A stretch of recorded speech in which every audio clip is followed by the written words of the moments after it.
welcome to the X22 report. My name's Dave, and today's title for the report is "You'll Believe in the Economic Collapse After This." This is episode number 6, and this is part 1.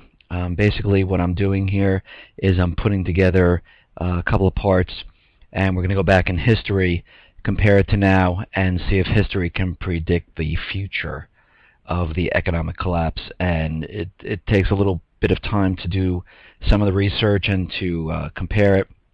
But what I've done on the site is I've placed it in a table so we can see things that are happening in the Great Depression and how they compare to today. Are we the same, worse off, or is it nowhere near the same at all, so we have nothing to worry about? But first, again, on the site we have daily alerts. I keep that updated. If you want to send me something, there's a submit button. Just use it. Let me know if you want your name there. We'll put your name there. It's not required, so you don't have to do it. I'm updating the timeline, everything leading up to the economic collapse, so we have a timeline of everything. So just come over to x22report.com and take a look. And basically I post the shows on the site first before I post it to YouTube. So if you are a subscriber or you just look for the videos, you can come directly to x22report.com. The shows are always there beforehand. And I was thinking about setting up a little sign up so you can get an alert saying that the show's up there, and this way you can do it right on the site. I'm going to try to put that up either tomorrow or over the weekend, and this way you'll know exactly when the show is up and running. What we're going to do first for this report, I'm going to go over the current news and what's going on. As you can see, the stock market is back up. It keeps going higher. They keep pumping that bubble up, the balloon, and so far the structure's holding, but sooner or later it will pop. They always do. And just some of the news that we've been looking at, Jim Willey and Gerald Celente, they're reporting that this is the most dangerous rally in history. Basically more people will be drawn into the market, because this is what happens.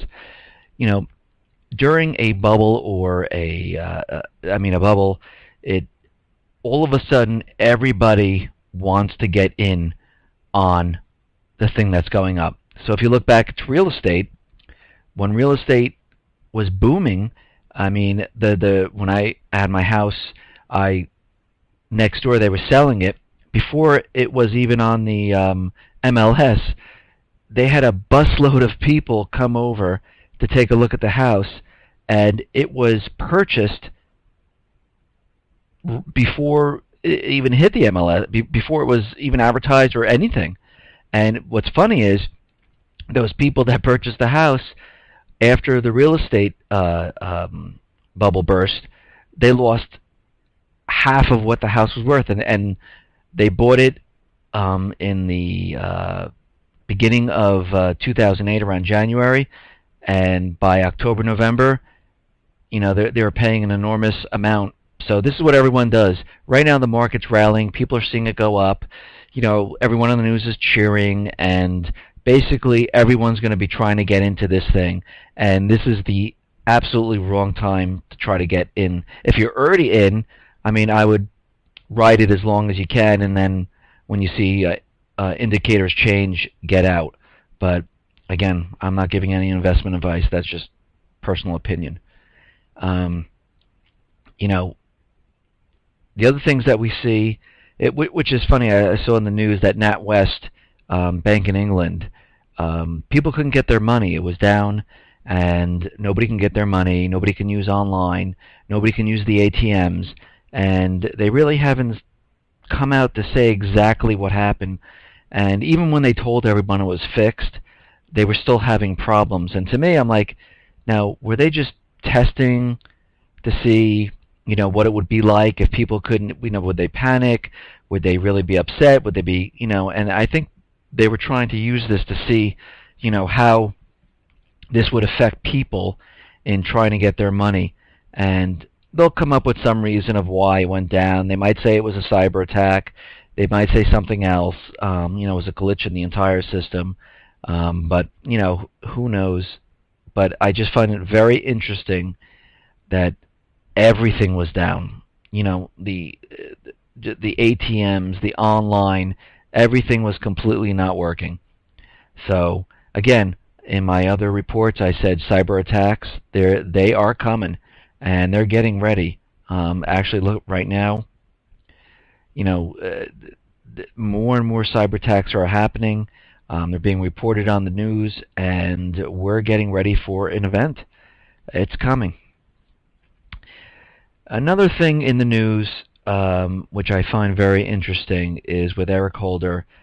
He was questioned about going after these banks, and his answer to me is kind of strange, that he's telling everyone that these banks are just too big. We can't go after them because if we do, it would bring down the whole economy. The whole system would collapse.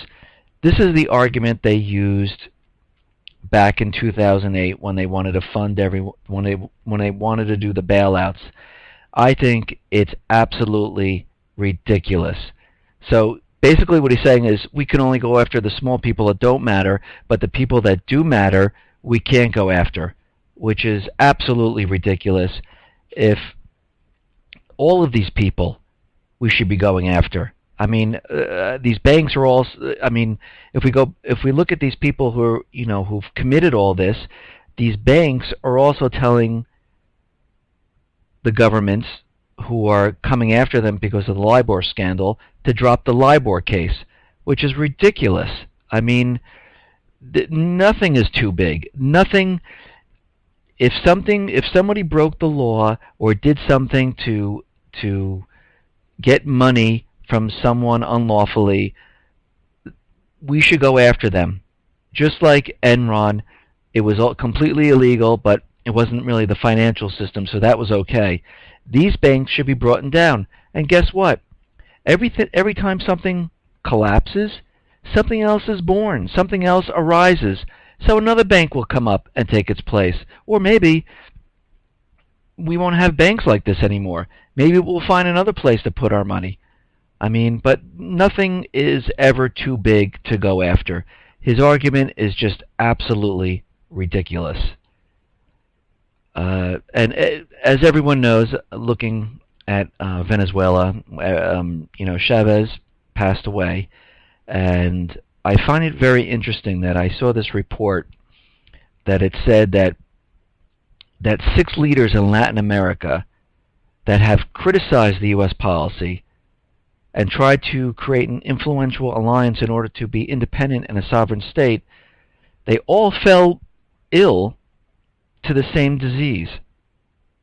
It doesn't make sense to me. I mean, I guess maybe they were all around each other and they all caught it from each other, or were they, was something given to them? I don't believe in coincidences. I believe things are planned out, and I believe that if you do enough research, you will find out why something like this happened. But to me, I believe they were taken out, and I just cannot believe that they all just fell ill to the same type of disease. Hey, if you guys have anything on this, or you've heard of something, let me know. Leave a comment on the video on YouTube, or come right to the site and comment. And let me know. I've been digging and digging, and I'm looking for something about this. The last thing in the news that I really want to go into is the allowing the government to use force on Americans under extraordinary circumstances. I mean, to me, and Rand Paul was... If you would like to hear the rest of the report, please go to x22report.com. I think you'll be very interested in the next part, where we're talking about predicting the economic collapse using the history of the Great Depression.